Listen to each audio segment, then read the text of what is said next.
All right, guys, this is the last little segment in our social psych chapter. This is the power of the situation. This is the culmination.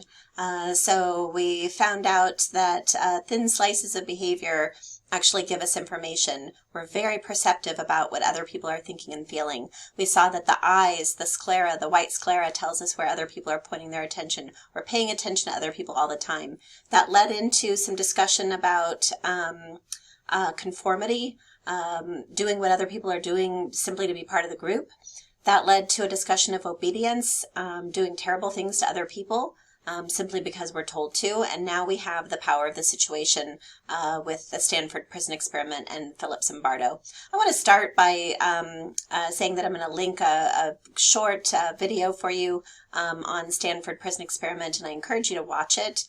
But I want to also say that acknowledge that there is some debate about Stanford prison experiment. Some textbooks will point out this debate, others won't.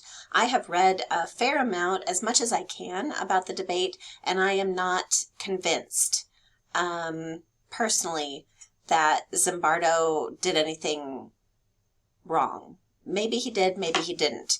What I will say is that I've read his book, and it seems to me that he is a well-meaning person. I have read the critiques of him, and it has not been clear to me that they have the right end of things.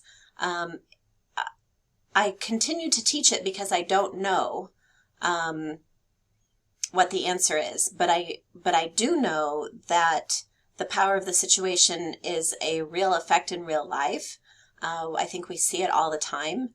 I'll give you at the end of this little video an example where it absolutely was the power of the situation, and that was at Abu Ghraib. At least that's what I understand to be the case.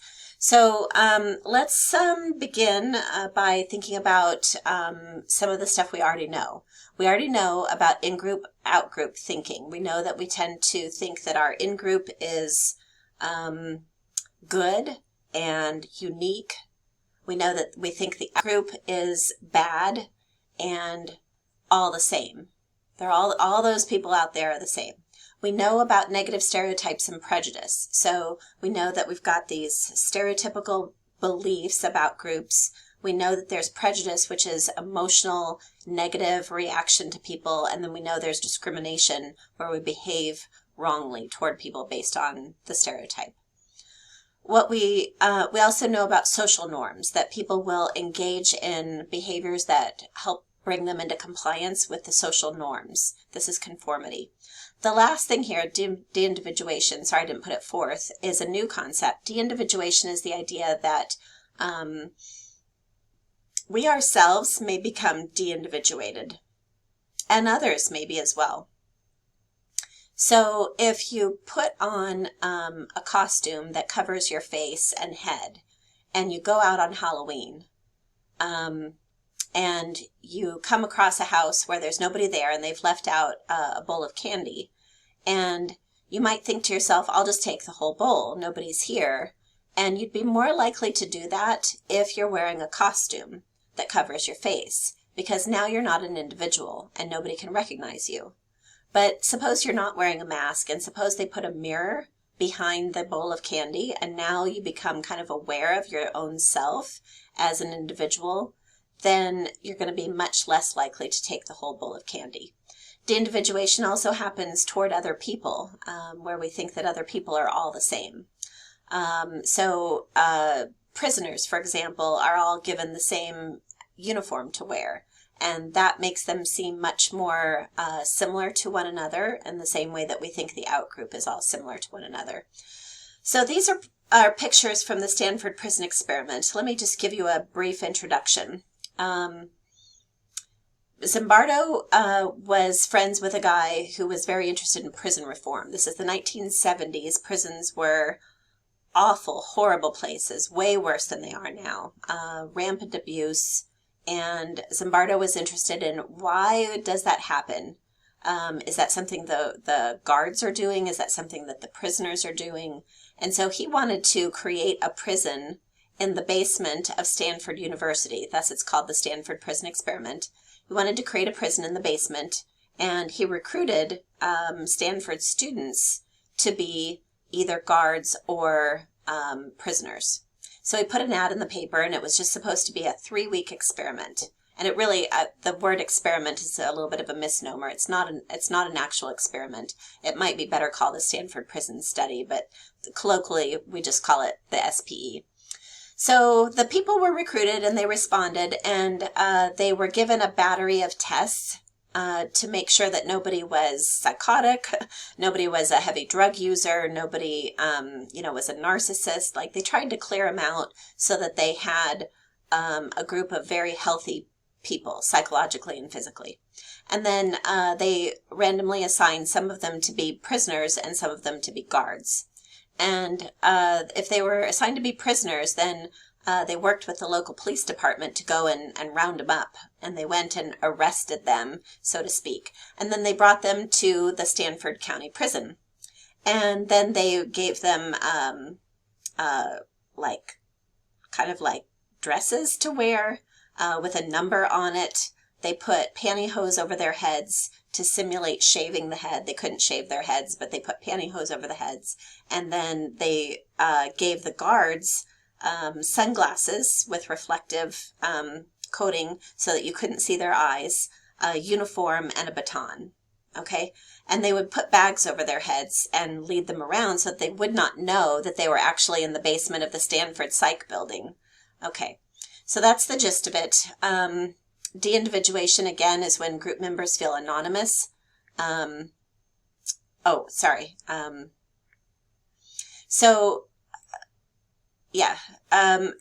going to have you watch I already had you watch the video for Stanford Prison Experiment, so hopefully you're familiar at this point with what happened. The gist of it is they bring all these people in, and they thought the experiment was going to last for 3 weeks. And Zimbardo himself, who acted as the prison warden, said, well, this could be a very long experiment. It's possible that nothing is going to happen. Well, that's not what happened. It was very boring for several days. And then one of the guards, David Eshelman, as I recall, decided to stir the pot. And he says that he had openly, and Zimbardo acknowledges this, that he had just watched Cool Hand Luke, and so he had like a caricature in his mind of like what a horrible, nasty guard is, and so he began to act like a horrible, nasty guard. So once he started doing that, he was sort of the ringleader, and Zimbardo says that he was creative in his evil. So the guards would keep the prisoners up all night. They would rattle the doors with their batons, make them do push-ups, make them clean bathrooms with their bare hands, make them play leapfrog with no underwear on. It started to really escalate, and it was really only on the night shift when Eshelman was there. He was kind of the ringleader. There was a sort of a good guard, according to Zimbardo, who would be the runner. He would leave and go get food so that he didn't have to be in that situation. The prisoners, for their part, pretty much took it. They obeyed. A couple of them tried to get out, but didn't for various reasons. You can listen to the video for that one. One of them went on a hunger strike, which caused the guards to escalate. At some point, one of the prisoners lost it. Whether he lost it for real or temporarily or as a fake to get out is not totally clear, but he lost it. And Zimbardo kind of shook Zimbardo up. And after about a week, they disbanded the experiment because they felt like they were really harming people because the guards were being abusive and the prisoners were taking it. And the prisoners seemed to be suffering. Everybody seemed to be suffering. So some of the criticism is, well, Dave Eshelman was just trying to play Cool Hand Luke and tried to stir the pot. Well, but isn't that also possible? Isn't that part of the power of the situation? This was always Zimbardo's claim, was that the situation created bad people out of good people. That Dave Eshelman was not a bad person, but he was put in a situation that allowed him to be evil. This is, again, support for the Freudian point of view that we all have bad in us, and that if we don't have structures in place to prevent it, that we will do the bad things. And so here he was in a situation that seemed to call for him to be a nasty guard. And so he was. And then so did some other people. And the situation seemed to call for the prisoners to just do what they were told to do. And so they did. So you might also say that the guy who, the prisoner who lost it was just play acting. He does not, he describes it as though he's not quite sure if he was really losing it or not. So just to kind of wrap this up a little bit, I want you to watch the video and just understand this idea of Stanford prison experiment. Guards and prisoners were both part of the experiment. It was supposed to go for 3 weeks, got shut down after a week. De-individuation is when group members feel anonymous. There is a reduction in self-awareness and inhibitions when a person is part of a group in which the members feel anonymous. So examples, wearing hoods in the Ku Klux Klan, a large riot, you feel like you would do things that you would not normally do if you were individuated, if you were seen as an individual. One way to counteract de-individuation is to heighten self-awareness. So the mirror behind the candy bowl, heightened self-awareness. I think we see de-individuation a lot on the internet. Internet warriors will say things online that they would never say to another person because they're hiding behind the screen and they feel de-individuated. So part of the reason I like to still teach Stanford Prison Experiment, even though there is some discussion about whether or not it's there were ethical concerns, and some people say that we shouldn't teach it anymore. I think we should, because I think the lessons are probably true. So this is a photo from the Abu Ghraib prison. I think that's in Iraq. I think it's the early 2000s.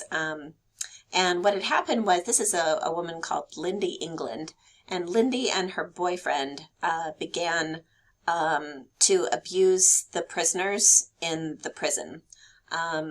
They did a lot of the same things that the Stanford prison guards did. Bags over the heads, making the prisoners count, making the prisoners clean, making the prisoners do push-ups, making the prisoners do naked leapfrog, which for Iraqi men was really, really humiliating and awful because of cultural norms that they have. You can see she's got a dog collar on him and he's naked. This is really a massive violation of these men's morals and culture. So as humiliating as that would be for us here in the West, it's even more so for him. And this went on for months where they would take pictures of this. And there's a picture of Linda England with her thumbs up as she's the worst, this is almost the worst of it, but I cut off the picture, but the worst of it is a naked man standing on a box with electrodes attached to his penis. And if he moves at all, it will shock him.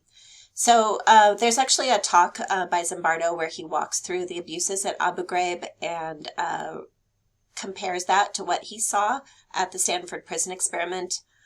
So the question when all this came out was, oh my gosh, I can't believe that ordinary Americans would mistreat people like that. And I should say Linda England was not military. She and her boyfriend were contractors with the military.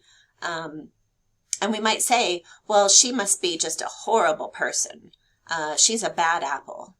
Zimbardo says that he doesn't think that Lindy was a bad apple. And he doesn't think that Dave Eshelman was a bad apple. He thinks that they were put in bad situations. That the bad situation gave rise to the belief that this is how a person should act, and that the process in Abu Ghraib was similar to the process in Stanford Prison Experiment, that there was in these people's minds an expectation, a fantasy, a movie that said this is how you're supposed to act, and so they did. So I find this very persuasive, personally. I think Stanford Prison Study, for whatever flaws it may have, still sheds some light on things like the Holocaust, on Darfur, on Abu Ghraib. And I think that we should be very aware of the power of the situation.